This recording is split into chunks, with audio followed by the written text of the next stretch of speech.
सवाल है। जैसे कैंडिडेट जो है मैदान में, गोड्डा नगर परिषद में जो है बहुत सारे कैंडिडेट मैदान में उतरे हुए हैं। जनता प्रखर मंडल को ही चुने, क्यों? बहुत अच्छा सवाल पूछे कि बहुत लोग आए हैं, जनता प्रखर मंडल को चुने क्यों।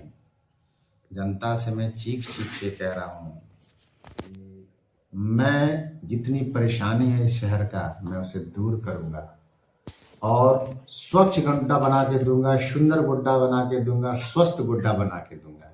इसलिए प्रखर मंडल को चुनने के लिए मैं बोल रहा हूँ और गोड्डा के जनता को प्रणाम, जोहार, नमस्कार करता हूँ। और मैं प्रखर कुमार एक अच्छे विचार से आप लोगों के साथ जुड़ना चाहता हूँ और आपके कार्यों को आगे बढ़ाना चाहता हूँ।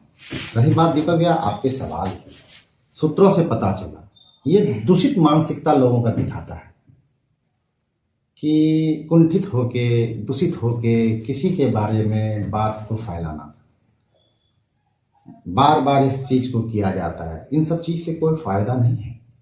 लोग का आंख कान खुला है, वो सही तरीके से सोच सकते हैं, उनके पास अपना ज्ञान और विवेक है। और रही बात हमारी छवि धूमिल करने की, इन सब बातों को बोल करके या समाज में फैला करके, तो उन लोगों को मैं सख्त हिदायत देना चाहता हूँ कि मेरे शरीफियत का नाजायज फायदा ना उठाएं। और हाथ जोड़ के मैं उनसे विनती करता हूं, क्योंकि जो भी कर रहे हैं मेरे अपने होंगे, क्योंकि जब ये शहर मेरा है, यहाँ के लोग तो मेरे ही हैं, तो हम अपने लोगों से विनती करते हैं, हाथ जोड़ के विनती करें, कृपया यह सब ना करें।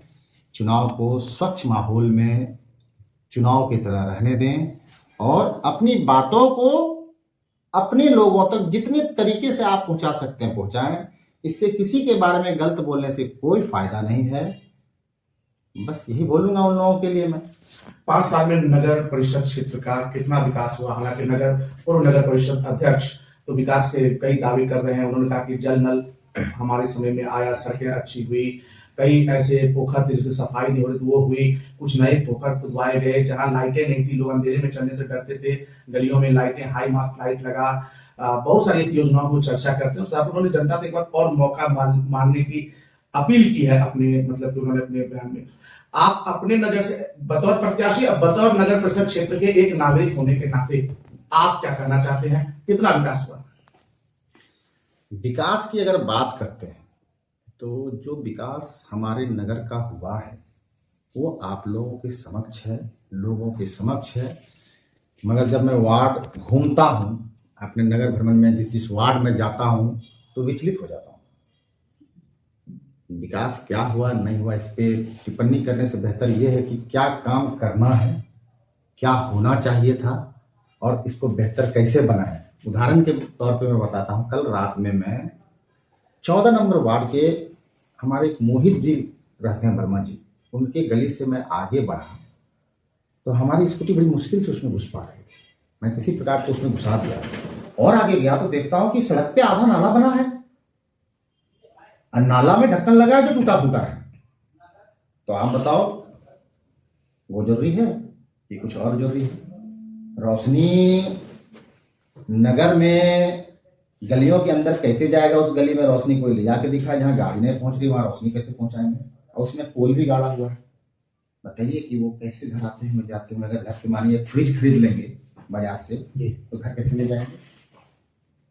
किन मुद्दों को लेकर आप जनता के बीच में जा रहे हैं? जनता के बीच में मैं बड़ा साफ और स्वच्छ मुद्दों को लेकर चल रहा हूँ। सबसे पहले ये स्वच्छता का सबसे बड़ा मामला आता है, जो पूरा नगर दूषित पड़ा हुआ है, बदबूदार पड़ा हुआ है और बेकार पड़ा हुआ है, जिसमें इस नगर में इन सब चीज़ों को पूरा करने वाला सहभागी हमारा नाला हो जाता है। हमारा जाम पड़ा हुआ गंदगी का अंबार लिए हुए 2-4 पोखर हो जाता है। यही है, इनको सही करना है, साफ करना है। और मुख्य सबसे बड़ी बात, अक्सर देखा जाता है कि 6 महीने साल भर में हमारा फुटकर को कभी इधर कभी उधर, कभी इस गली कभी उस गली। अभी जैसे 26 जनवरी आया, सारे फुटकर को बाहर निकाल दिया गया। आप ये 1 महीने का जो मेला चलेगा तो उनके बच्चे क्या खाएंगे? इसका जवाब किसी के पास नहीं है। जगह सबके पास है, नगर परिषद को पर्याप्त जगह है फुटकरों को बनाने के लिए, नहीं परमानेंट